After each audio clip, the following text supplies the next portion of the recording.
هذه حسن أديجي إذاعة كلمية ومحسنتين runtii arrin oo si lama filaan ay noqotay guud ahaan UK inkastoo hadalhaynta maalmihii la soo dhaafay inta badan fursad oo heli karay ninkan ama hore u ahaa wasiirka maaliyadda dawladdii hore dhacday Boris Johnson laakiin mar kale fursad kale ayuu helay Rishi Sunak oo ah asliyan ka soo jeeda dalkaas India laakiin halkan ku dhashay ku barbaaray oo ka mid noqday axsaabta sidoo kalena ah ganacsada weyn oo xagga maalqabeennada ka mid ah oo runtii dalka Indiana runtii aabihiisa si wanaagsan loo yaqaan oo ah xagga markii loo eego maalqabeennada kaalinta shanaad dalka India ku jiro haddana halkan wuxuu noqonayaa wasaarihii ugu horeeyay oo ugu lacagta badan ama xagga maalqabeen markii la eego markii ugu horeysay dalka Britain oo yeesho wasaare India yani asaga saddex arrimood oo markii ugu horeysay oo Britain taariikhda ayuu noqonayaa waa markii ugu horeysay nin ama shakhsi ka soo jeeda cadaan ahayn in wadankan oo ka noqdo ra'iisul wasaare markii labaad shakhsi oo maalqabeen ah ama wasaare ugu horeeyay maalqabeen ah inuu asagana jagada qabto markii saddexaad waa wasaarihii ugu da'diyaraa ee soo maray dalka Britain marka taariikh dheer ayuu runtii sameeyay waxaana sabab u noqon kartaa sida la sheegayo dhaqaale xumada ay dhibaatada baxsan ee wadankan la soo diristay sanadii la soo dhaafay gaar ahaan markay ka baxeen Britain iyo Europe marka taasi ayaa sababaha ugu muhiimsan ama ugu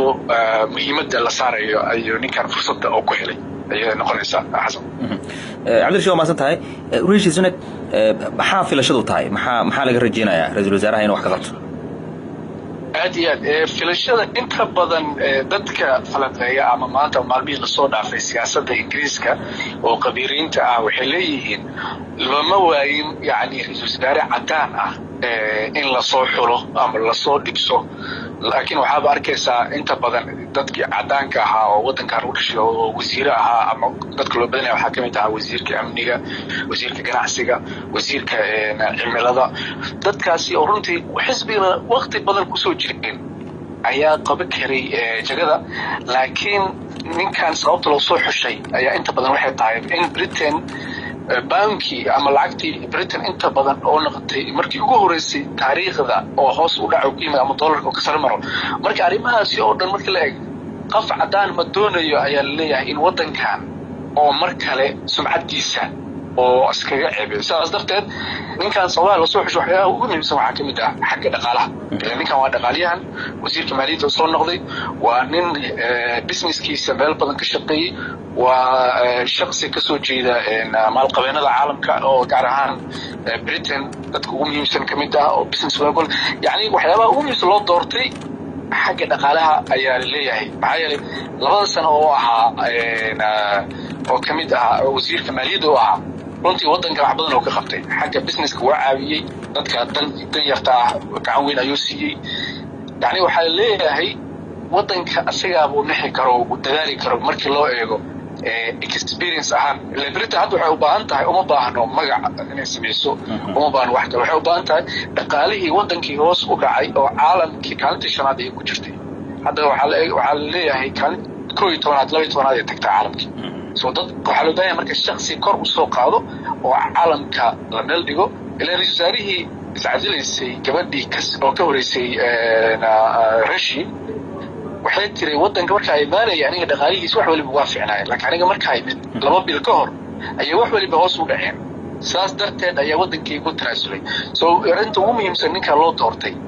ama eegin eeshiyo ka soo jeeda iyo backgroundkiisa laakiin inta badan xisbiga waxay leeyihiin oo laga soo diray ninka shacab ma dooran xisbiga doortay xisbiga waxay leeyihiin waxa uu dooran dhaqaalaha wadanka in dib uu soo kiciyo caalamkana ugu xiro marka sababta weyn waxa weeyaan waa inuu sare u qaado dhaqaalaha UK intaas ugu muhiimsan maxaa yeelay wadanka aad u runtii xagga dhaqaalaha oo hoos u dhacay gaar ahaan markii la eego dollarkii waa taqaanaa oo caalamka waa la isticmaala laakiin bank wuxuu ahaa lacagta ugu saameynta badan caalamka oo dollarka saameyn badan markii la eego inta sana lasoo dhaafay oo bank oo jiray marka wax waliba hadda waa isla simnaadeen oo bankiina hoos u dhacay dhaqaalihii kambaniyadii oo waaweynaa halkaa waa ka guureen oo badanka waxay bilaabeen inay guuraan sanadkan wax ka dambeeya Yurub ay u guuraan iyo wadamada kale ay u guuraan dhibaatada kale ugu weyn ayaa waxay tahay Britain markay ka baxday Yurub inkastoo dhaqaalihii hoos u dhacay laakiin haddana dagaalka Ruushka oo kale ayaa kamid ah waxyaabahaas oo dhan asaga ninka markii challenge ama tartanka oo la galayay ra'iisul xilka iska casishay waxyaabaha oo ka soo horjeeda waxaa kamid ah in dhaqaalaha badan lagu bixinayo Ukraine ilaa Ingiriiska waa wadanka kaliya Yurub taageero Ukraine oo dagaalka ku taageera dhaqaale ku bixiyo oo bil walba siintaas milyan si Ruushka iskaga celiyaan oo kale laakiin siyaasadda waxaas loo joojinayo dalka u baahan yihiin ciidamada wax waliba asiga wuxuu sameeyay wax wadanka u baahan oo ka shaqeeya laakiin fursad uma helin in la doorto baraha bulshada si weyn ayaa dadweynaha Soomaaliyeed kaga faaloonayaan in shakhsi India ka soo jeeday inuu ra'iisul wasaare ka noqday UK marka bal muwaadiniinta u dhashay dalkaas wadanka ay ku sugan tahay bal falcelin noocee ah ay ka sameeyeen والله إلا حد نيسيد مركا دعوته ورركا برنامجيدا إذاعadaha localka marka dhageysato runtii waxay leeyihiin ayaga Soomaalida marka laga reebo ninkan looma arko inuu India ka soo jeedo ama Asia ka soo jeedo looma arko ninkan waxay u arkaan nin ka tirsan ayaga inuu yahay maxay wadankan ku dhashay ku soo barbaaray xisbigaas oo kamid ah maalqabeennadaas oo shirka jira inta badan maba yaqaanago Asia iyo waxyaabahaas waa nin weligiis la noolaa maalqabeennada oo wasaaraha iyo inta badan xisbigan oo la noolaa soo koray marka wuxuu kamid yahay banin ayaga kamid ah inuu yahay MC number 1 number 2 wuxuu MC ninkan soo taagay jagadii shakhsigan ayagoo heli kara axsaab yani siyaasiyiin badan oo cadaan ah oo heli kara laakiin kaas soo taagay taasi inta badan ku taageerayaan Britain sida ogtahay xuriyatul qowlka iyo inta badan muhiim ma ahan qofka inuu background soo xilbaan noqon kara wax walba noqon kara laakiin arinta ugu muhiimsan waxay ahayd oo weligeed dhicin in qof oo cadaan ah inuu noqon prime minister oo arintii muhiim ahayd marka hore waxay ahayd sharciga in qofka English inuu hadlo British waa qof waliba British noqon karo cadaan madow Asian laakiin English qof waliba ma noqon karo waa qofka inuu English ahaada inuu ku dhashaa wadankan labadaas si qofka isku raaca kaliya noqon kari prime minister laakiin kan hadda history-ga jibiyay waxa fursad wax u fureebo qof waliba oo heer sare ka gaaro siyaasadda ilaa ninka siyaasadana ogow kuma soo jirin long time 2015 ayuu ka mid noqday xildhibaanada ayuu wuxuu ku guuleystay wasiirkii hore arrimaha dibadda William Hague ee Soomaaliya Britain ayuu ku guuleystay sidaas uu ku soo galay siyaasadda laakiin wuxuu ahaa nin ganacsi iska wato howlihiis ganacsiga maalqabeena oo cadaanka sala noolaa marka tii waxay u fursad u siisay in Boris Johnson oo ka dhigo isla markiiba wasiirka maaliyadda fursadaasi ayuu helay Britain iyo caalamkii si fiican oo macaamilay corona xilliga oo jiray si fiican u maareeyay maaliyadda dadkii iyo bulshadii waa kala habeeyay yani qaabkii wax u dajiyay Britain waa la yaabeen inta badan xitaa boqoradii amaantay oo dhim jirtay boqoradii runtii amaan la dul dhacay maxay wadankii at least qayb kamid ah ayuu samata bixiyay ilaa markay ka baxeen Britain wuxuu ku soo aaday corona xilli Yurub ay ka baxeen dhaqaalihii hoos u dhacay ninkan ayaa kor u qaaday asagoo kaashanayo dawladda iyo xagga bankiga of England marka runtii hadalhayntiisa maalmaha soo socda qof waliba hadalhayn ayay ka bixinaysaa waa jira dad cusriyiin ah oo yani in sida ku dhacday nin Asia ka soo jeeda India ah inuu prime minister wadankeena ka noqdo laakiin ogow ninkan loo doortay ma shacab ma soo dooran waxaa dooratay 100 qof oo xisbigiis kamid ah ayuu helay 100 xildhibaan xisbigiis kamid ah kaliya xisbiga ayaga leh 4 sano leey 4 sano cid raba dooni kara cid raba xilka qaadi kara intaas waa laakiin doorasho ma soo istaagin shacabna ma dooran intaas ay dadka isku khaldan inta badan xisbiga qofka hore wuu dooran karaa marka runtii aad waxa lagu filayaa arinta muhiim Israa'iil waxay tahay backgroundkiisa wixina hadda muhiim ah ee wadanka hadda wuxuu ku jiraa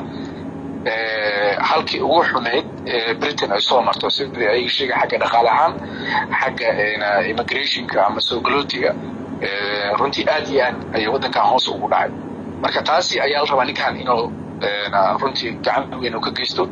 inkastoo la leeyahay asagana sidoo kale bishii December ma gaarayo ila gabadhan oo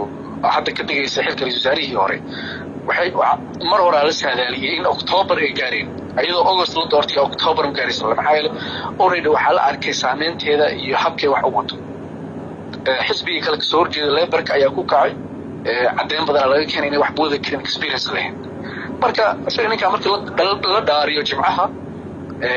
isla arbacadii soo socoto baarlamaanka hortagaya wasiirka Ismaaciiliyad iyo qaabkii wax uu keeno oo soo bandhigo ayaa la eegaya